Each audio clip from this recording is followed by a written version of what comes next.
안녕하세요. 평촌 서울농업병원에서 수부를 담당하고 있는 이혁진 원장입니다.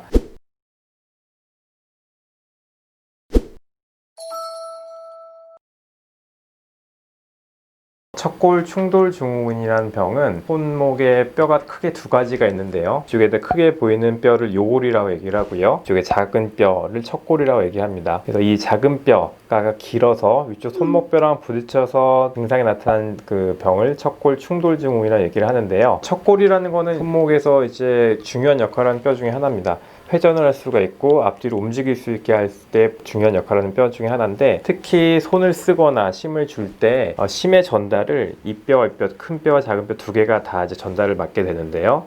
보통 큰 뼈가 7, 작은 뼈가 3의 비율로 힘 전달을 하게 됩니다. 근데 이 뼈가 조금씩 좀 길어지면 길어질수록 이쪽으로 힘의 전달되는 양이 많아지게 되고요. 그러므로 인해서 이 사이에서 통증을 발생시키는 병을 척골 충돌 증후군이라고 얘기를 합니다. 선천적으로 이제 이 뼈, 척골이라는 뼈가 길 때 이 병이 생기게 되는데요. 서양인의 경우에는 오히려 이 뼈가 마이너스 0.3을 짧습니다. 근데 동양인들의 경우에 좀 뼈가 길게 되는데, 특히 우리나라 사람들은 평균적으로 0.7mm 길게 돼 있거든요. 그래서 주로 동양에서 이 병이 많이 발생하게 됩니다. 부모가 뼈가 길면 자식이 뼈가 길 수가 있죠. 당연히 유전적인 소인이 있겠고요. 그리고 뭐 다리가 긴 사람 있고 짧은 사람 있고 키가 큰 사람 있고 작은 사람 있듯이 이 척골이라는 뼈가 좀 긴 사람이 있을 수 있습니다.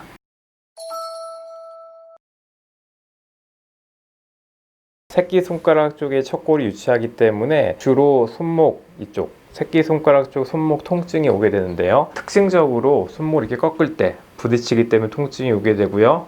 비틀어 짜는 동작을 할 때, 예를 들면 걸레를 짠다든지 병뚜껑 돌리는 동작할 때 손목 이쪽으로, 새끼손가락 쪽으로 통증이 오게 됩니다. 또는 손을 짚고 일어날 때 이렇게 꺾여서 뒤로 꺾여져 있고 짚고 일어났을 때 손목 통증이 오게 됩니다. 선천적으로 뼈가 길게 타고났기 때문에 통증이 왜 어릴 때는 없다가 지금 생깁니까? 하는 질문을 많이들 하시는데요. 평균적으로 볼 때 40대 중후반부터 이제 통증이 생깁니다. 그 이유는 뭐냐면 척골과 손목뼈 사이에는 삼각형 모양의 연골판이 하나 들어있거든요. 그걸 삼각연골 복합체라고 하는데, 그 연골 복합체의 역할은 그 손목이 회전할 때 이 손목뼈가 빠지지 않게 잡아주는 역할도 하지만, 위에 있는 손목뼈와 이 아래 뼈 사이에 충격을 흡수해주는 그런 쿠션 같은 역할을 해주는, 손을 쓰고 계속 반복적으로 이제 손상을 받게 되면 어느 순간 그 삼각형의 연골판이 손상을 받게 되고요. 거기서부터 통증은 이제 생기기 시작합니다.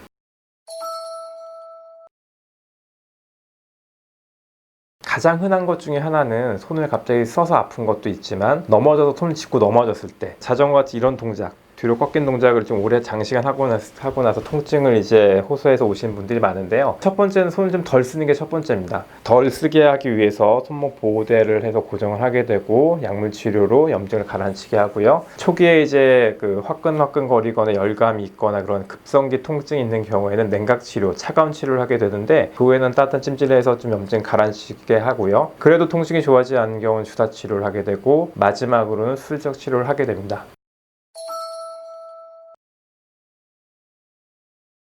평균적으로 우리나라 손목, 꼴의 길이가 긴 사람이 많기 때문에 많다면 많은 인구들이 수술을 해야 되는데 그러지는 않습니다. 왜냐하면 뼈가 길다고 해서 손 사용을 좀 조심하게 하고 통증을 어떻게 유지할 수 있는 치료를 충분히 할 수 있기 때문에 그렇고요. 직업적으로 예를 들면 요리사 같이 프라이팬을 이렇게 무거운 거 들어야 되는 일을 계속 하거나 손을 계속 많이 써서 좀 젊은 나이에 20대 중후반부터 통증이 시작돼서 어떤 치료를 받고 모든 치료를 받았는데도 통증이 지속된 경우에만 수술을 하게 되는데요. 수술은 좀 큽니다. 긴 뼈를 짧게 만들어줘야 되기 때문에 뼈를 자르고 잡아 당기고 금속판을 고정하는 수술을 해야 되기 때문에 수술은 결정을 신중하게 하기 때문에 이렇게 많은 환자분들이 수술까지 가지는 않습니다.